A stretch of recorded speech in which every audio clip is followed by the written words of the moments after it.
সালামু আলাইকুম। High brilliant student, কি অবস্থা সবার? আশা করি সবাই ভালো আছো। তো 2000 এসএসসি ভোকেশনাল 2027 ব্যাচের স্টুডেন্ট যারা আছো, তোমরা জানো তোমাদের কিন্তু একটা অ্যানাউন্সমেন্ট হয়ে গেছে, হচ্ছে কি তোমাদের ডিসেম্বরে কিন্তু কি 26শে ডিসেম্বরে তোমাদের 27শের পরীক্ষা শুরু হয়ে যাবে এসএসসি। ওকে, তো আজকে আমরা পড়বো হচ্ছে কেমিস্ট্রি 2 অধ্যায়ের একদম প্রথম যেটা তোমরা শুরু করো ক্লাস 10-এর, ওইটা হচ্ছে রাসায়নিক বিক্রিয়া। ঠিক আছে? তো এই যে রাসায়নিক বিক্রিয়া যেটা আছে ওই অধ্যায়ের, অর্থাৎ তোমার বইয়ের সপ্তম অধ্যায়ের ওইখানের মধ্যে আমরা জারণ সংখ্যা নির্ণয় কি শিখবো আজকে, অর্থাৎ কেন্দ্রীয় পরমাণুর জারণ সংখ্যা নির্ণয়। ওকে, দেখো, তো এটা হচ্ছে কেন্দ্রীয় পরমাণুর, দেখো কেন্দ্রীয় পরমাণুর এটা জারণ সংখ্যা নির্ণয়, জারণ সংখ্যা নির্ণয়। ঠিক আছে? তো আমরা এখানে আসলে কেন্দ্রীয় পরমাণুর জারণ সংখ্যা নির্ণয়ের থেকে আমরা এখানে দুইটা করব আজকে। ওকে, দুইটা জারণ সংখ্যা নির্ণয় করব আমরা। ফার্স্টে দেখো এখানে এই দুইটা জারণ সংখ্যা কিন্তু এখানে দেখো, ফার্স্টে আমরা এখানে করব হচ্ছে এখান থেকে যদি আগাই, দেখো দুইটা আমরা তিনটা করে করি তাহলে আমাদের জন্য এটা সুবিধা হবে বুঝতে। দেখো প্রথমে হচ্ছে আমি একটা যৌগ নিই, জিঙ্ক সালফেট। ঠিক আছে? এটা একটা যৌগ নিলাম, জিঙ্ক সালফেট। ওকে, এরপরে দেখো আরেকটা যৌগ, ধরো এখানে আমি কি দিলাম, H2SO4 অর্থাৎ সালফিউরিক অ্যাসিড। ওকে, এটা একটা যৌগ। এরপরে আরেকটা নিব, এই যে আরেকটা এখানে নিব হচ্ছে কি, আরেকটা হচ্ছে তোমার এই যে K2Cr2O7। ঠিক আছে? এটাও একটা যৌগ। ঠিক আছে? আচ্ছা, তো এই যে এখানের মধ্যে ফার্স্ট একটু খেয়াল করো তোমরা, ফার্স্ট এটা কিন্তু একাধারে কিন্তু 26 ব্যাচের জন্য ইম্পর্টেন্ট। 26 ব্যাচের কিন্তু এখন কেমিস্ট্রি শেষ হয়নি। হ্যাঁ, তোমাদের কেমিস্ট্রি 10 তারিখ এক্সাম হবে মেয়ের। তো তোমাদের জন্য ইম্পর্টেন্ট এই এখান থেকে একটা থাকবে, এখান থেকে একটা করতে পারবা মানে তুমি কিন্তু 1.5 নাম্বার পাই যাবে, একদম মাস্ট, এটা একটা থাকবেই। দেখো, তো জিঙ্ক সালফেটের এখানে আমরা প্রথমে দেখবো যে দেখো এটা একটা যৌগ, তো এই যৌগের মধ্যে কেন্দ্রীয় কোনটা, এটা হচ্ছে জিঙ্ক, এটা হচ্ছে সালফার। এই যে এটা হচ্ছে সালফার, সালফারের হচ্ছে তাহলে এখানে কত, তাহলে এই যে এখানে সালফার আছে না, এটা হচ্ছে কেন্দ্রীয় যৌগ মৌল। সরি, এখানে দেখো এই যে এখানেও সালফার হচ্ছে কেন্দ্রীয় মৌল, আর এখানে হচ্ছে কি ক্রোমিয়াম হচ্ছে কেন্দ্রীয় পরমাণু বা কেন্দ্রীয় মৌল। ওকে, আচ্ছা এখানে ফার্স্টে দেখো, এখানে আমরা এখানে জানি হচ্ছে যে দেখো, আমরা জানি এটা সমাধানে যাচ্ছি আমরা। ওকে, তাহলে এটার আমরা জানি প্রথমে দেখো জিঙ্ক, এই যে দেখো জিঙ্কের জারণ সংখ্যা, কি সংখ্যা, জিঙ্কের জারণ সংখ্যা। ওকে, তাহলে জিঙ্কের জারণ সংখ্যা কত, +2, এটা আমরা জানি। ওকে, আচ্ছা এর পরবর্তীতে সালফারের, এবার দেখো, আচ্ছা এরপরে যেটা আছে অক্সিজেন, অক্সিজেন এর জারণ সংখ্যা হচ্ছে -2। ওকে, তাহলে একটা হচ্ছে +2 আর একটা হচ্ছে কি -2। এরপরে দেখো ধরি, এই যে দেখো ধরি, তাহলে আমাদের বের করতে হবে সালফার, সালফারের জারণ সংখ্যা হচ্ছে X, আমরা এটা ধরছি, আমরা এটা কি ধরে নিছি। ওকে, আচ্ছা এটা হচ্ছে প্রশ্ন মতে, এবার দেখো এটা হচ্ছে প্রশ্ন মতে, দেখো তো এখানের মধ্যে জিঙ্ক আছে না, জিঙ্ক হচ্ছে +2 দিলাম, মাঝখানে প্লাস দিলাম, সালফার হচ্ছে X, তাহলে X বসাইলাম, প্লাস এরপরে কি -2, এখানে -2 আছে কয়টা, এখানে -2 চারটা, তাহলে ×4 ইকুয়াল এটা 0। কেন 0? কারণ এখানের মধ্যে কোনো আদান কোনো চার্জ কোনো কিছু নাই, যার কারণে এটা 0। ওকে, তার মানে আলটিমেটলি এইটার মানটা 0 হইতে পারলেই হচ্ছে। তাহলে এই যে দেখো +2, তাহলে এখানে হচ্ছে 2 প্লাস এটা X, এটা হচ্ছে কি প্লাস মাইনাস, এখানে কি হবে মাইনাস, 4 দুগুণে কত 8 ইকুয়াল 0। ওকে, তাহলে এটা কত আসবে, তাহলে x - 6 = 0, তাহলে এখানে আসবে হচ্ছে x ইকুয়াল +6। ওকে, বুঝাইতে পারলাম এটা?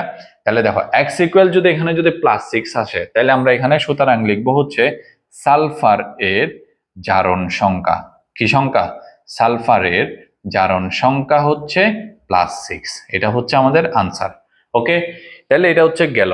এবার দেখো আমি তোমাকে একটা শর্টকাট একটা পদ্ধতি শেখাই, শর্টকাট পদ্ধতি কি জানো, এই যে দেখো এখানের মধ্যে জিঙ্কের কত +2।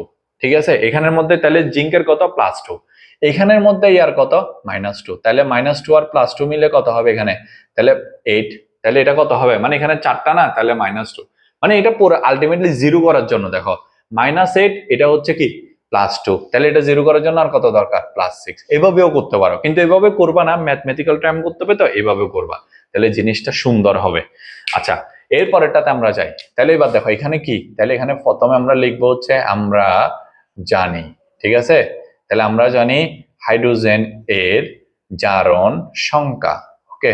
তাহলে হাইড্রোজেনের জারণ সংখ্যা হচ্ছে +1, হাইড্রোজেনের জারণ সংখ্যা কত, +1। তারপর হচ্ছে কি অক্সিজেনের জারণ সংখ্যা -2, এটা একদম মুখস্থ করে ফেলো। অক্সিজেনের জারণ সংখ্যা -2, এটা মুখস্থ করে ফেলো। সালফারের জারণ সংখ্যা ধরি এটা কত, x।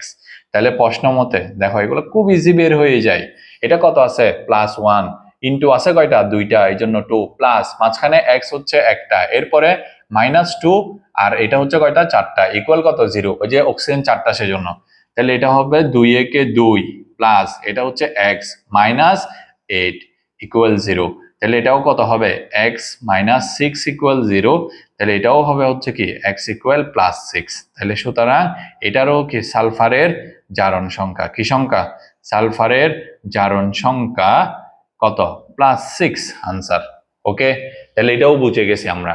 আচ্ছা, এর পরবর্তীতে দেখো এটা K2Cr2O7, ঠিক আছে। আচ্ছা, তো এইটা যদি আমাদের এই যে দেখো এটাকে বলা হয় হচ্ছে পটাশিয়াম ডাইক্রোমেট, এই যৌগের নাম হচ্ছে কি পটাশিয়াম ডাইক্রোমেট, ঠিক আছে। আহ এইটা হচ্ছে পটাশিয়াম ডাইক্রোমেট যেটা আছে, এটাতে দেখো প্রথমে আমরা লিখবো হচ্ছে আমরা জানি। দেখো আমরা কি জানি, আমরা জানি এখানে কে এর অর্থাৎ পটাশিয়ামের জারণ সংখ্যা, পটাশিয়ামের জারণ সংখ্যা হচ্ছে কত, +1, ঠিক আছে। তাহলে অক্সিজেন এর জারণ সংখ্যা কত, এটা হচ্ছে -2, এটা আমরা জানি, ওকে।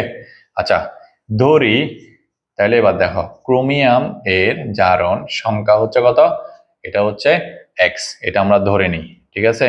তাহলে প্রশ্ন মতে দেখো, প্রশ্ন মতে এটা হচ্ছে দেখো, তাহলে k হচ্ছে কত, তাহলে +1 ইন্টু 2 প্লাস x, এখানে ক্রোমিয়াম হচ্ছে x আছে কয়টা, দুইটা, প্লাস ক্রোমিয়াম দুইটা আছে, এটা -2 ইন্টু 7 ইকুয়াল, এটা হচ্ছে কত, 0।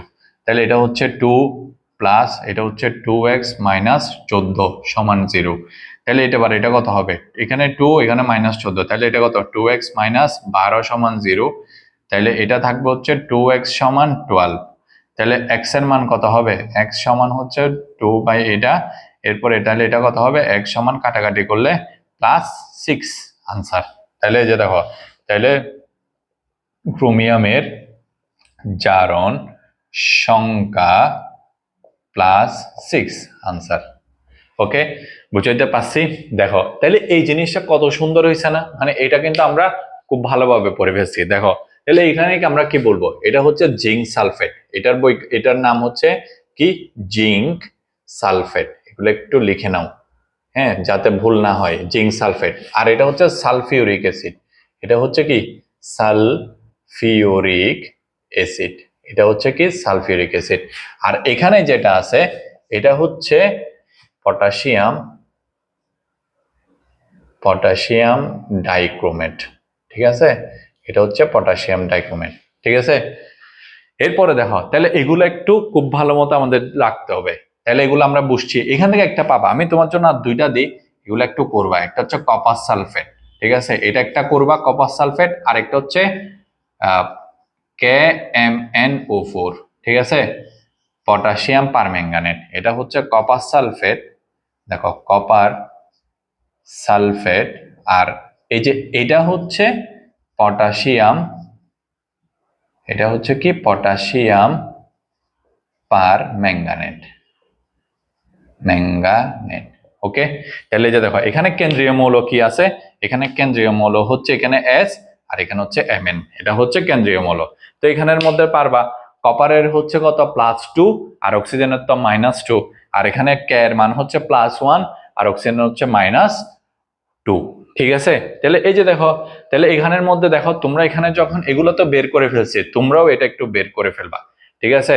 তোমরাও যখন এটা বের করবা তখন এটা কত আসবে, এখানের জারণ সংখ্যা এটাতে আসবে হচ্ছে +6, সালফারেরটা আসবে কত, +6, মিলাবা আগে কিন্তু করবা, ঠিক আছে।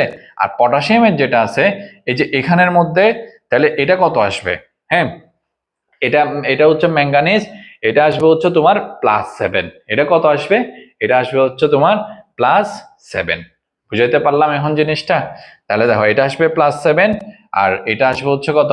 এটা হচ্ছে +6। আগে বাকি এগুলো একটু লিখে নেবা। এই পাঁচটার মধ্যে তুমি একটা পাবা, আর এসএসসি 26 ব্যাচ যারা আছো তারাও কিন্তু একটা পাই যাবে ইনশাল্লাহ। ঠিক আছে? এসএসসি 27 ব্যাচের জন্য ঠিক সেম, তোমাদের সিলেবাস সেম, এই জন্য কিন্তু তোমরাও একটা পাবা। ঠিক আছে? তাইলে এই ক্লাসটা একটু করে ফেলবা। আর যারা এসএসসি 27 আমাদের যারা গ্রুপে জয়েন আছো তারা কি করবা, এগুলা করার পর আমাদেরকে বলবা এটা হয়েছে কিনা, এটা আমাদেরকে ইনবক্সে দিবা, আমরা এটা তোমাদেরকে চেক করে দিব। আর যারা এসএসসি 27 জাস্ট এখনো আমাদের ওই যে ফ্রি বেচের গ্রুপে অ্যাড হইতে পারো নাই, তারা কি করবা, খুব দ্রুত আমাদেরকে নক দিবা। আমাদেরকে নক দেওয়ার পর অথবা আমাদের এই ভিডিওতে কমেন্ট করবা তুমি গ্রুপে অ্যাড হইতে চাও, আমরা এটা তোমাদেরকে অ্যাড করে দেবো ইনশাল্লাহ। আর যারা আছো সবাই বন্ধু বান্ধব আর জুনিয়রদের মধ্যে সবাই কি করে দাও, এই ভিডিওটা শেয়ার করে দাও। ঠিক আছে? তাহলে সালামু আলাইকুম।